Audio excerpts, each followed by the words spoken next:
Childish, I know, but you gotta please the kids.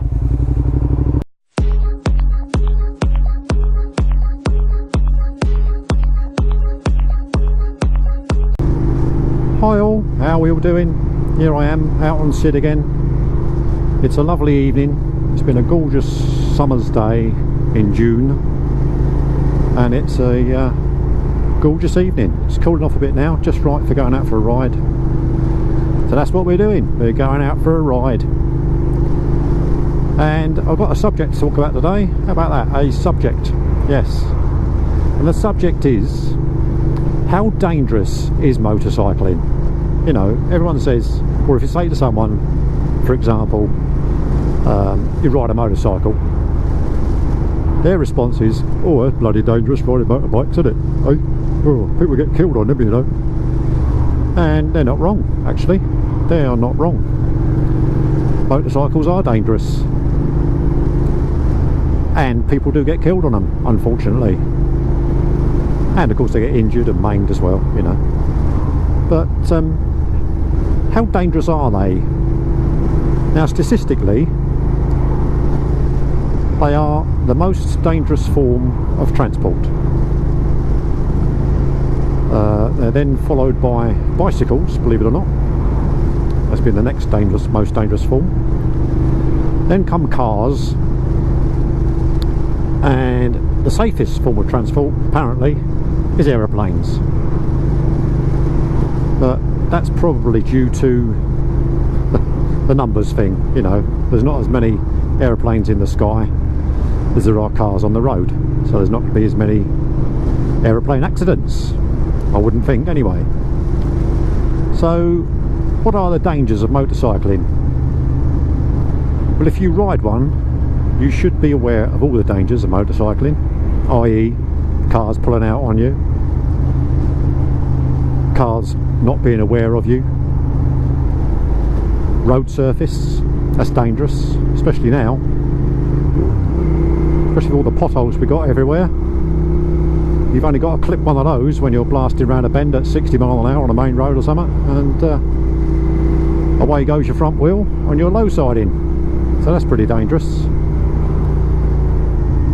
So yeah, they are a dangerous form of transport.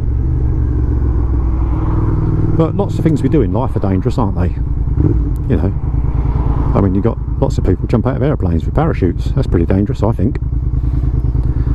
But who is it most dangerous for? Who's most at risk when riding a motorcycle?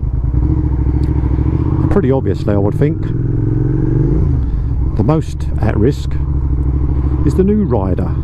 You know, the guy on the L plates. Probably for the first 6 months of his riding career, I would think he is most at risk of having an accident, even though he's done his CBT training, you know. He hasn't got the experience under his belt, and on a 125 he hasn't got the power to get him out of trouble. So I would think the 125 riders are the most at risk. Now, the second lot of people who are most at risk, or second on my list anyway, are returning riders. You know, the old guys like me. I mean, I'm a returning rider really. I've only been back on a bike 4 years, so my skill levels weren't as good when I first stepped back on one as they are now, or as when I gave up, or not gave up, but, you know, hung up my boots for a while. So yeah, returning riders, they've got to be at risk, especially the ones that say, well, I had a 1000cc when I gave up, you know, 20 years ago. I think I'll get a Fireblade or something like that, you know, or a big 1200 cruiser. Yeah, I might do that. And unfortunately, their riding skills are not what they were, even if they've been driving the car. in all that time, which obviously they have. So their riding skills are very rusty, as mine were, and it's a risky business. And if you are a returning rider and you're jumping on something big and powerful like you used to have, don't forget, over the last 20 years motorcycles have progressed very much. So a 1000cc bike back then is not the same as a 1000cc bike is now. So if you go out and you think, oh, paid off the mortgage, I'm going to buy myself a new 1000cc BMW or whatever, then you're in for a big surprise, and your riding skills really are not up to scratch for that type of bike. Which is why when I started back on a bike, I started back on a 250, bang, just to get the feel for it again, and of course to see if I was going to enjoy it as much as I used to, and obviously I did, because I'm still doing it. So yeah, so returning riders, you're very much at risk. The next ones who are really at risk again are the guys who ride beyond their skill limits. You know, you see them all the time. They come blasting past you, and you think you're going too fast into that bend, mate.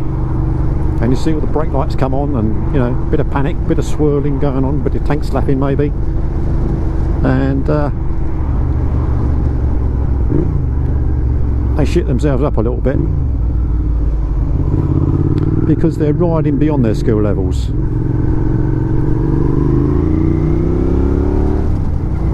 Which is something I try never to do. I do try to improve my skill levels when I'm out for a ride, especially when I'm on my own. I'll find a quiet twisty road, if you can find one anywhere in the southeast. There's very few of them about because there's too many bloody cars on the road. So I'll find a nice quiet twisty road and I'll just push myself a little bit, you know, go a little bit faster than I would normally.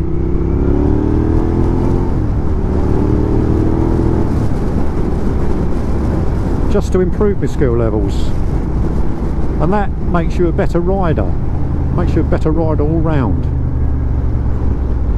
You know, if you do push yourself a little bit, I'm not saying push yourself where there's loads of traffic, because that is dangerous. That is the dangerous side of motorcycling. And if you want to ride like Rossi, then go and have a track day.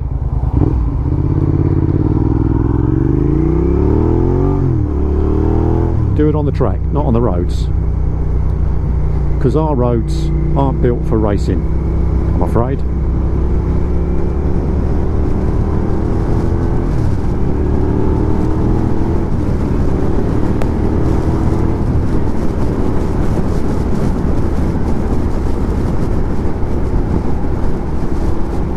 Yeah, so motorcycles are dangerous.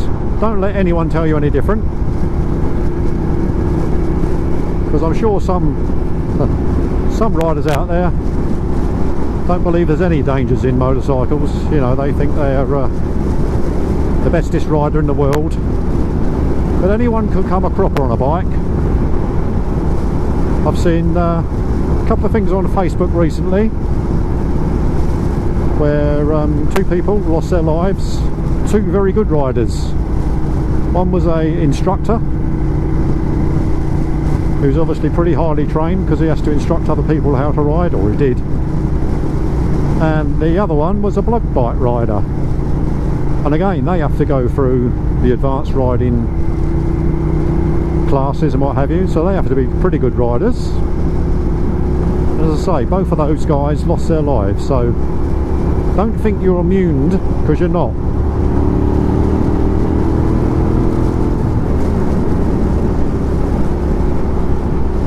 Because I'm afraid complacency kills. You know, if you ride thinking, oh, I've never had an accident, I'll be alright, I can go as fast as I want to go. Just bear in mind, got all these cars that can't always see you. It's not their fault they can't see you. You're a very slim vehicle. Alright, you've got headlights on and what have you, but the amount of blind spots there are on a car, it's no surprise they can't see you. So that's just my little run through on how dangerous motorcycling is, and it is dangerous. If you think different, you leave me a comment. Now whatever you ride it safely, and I'll catch you next time I'm out on Sid. But for now, it's ta-da. Bye bye now.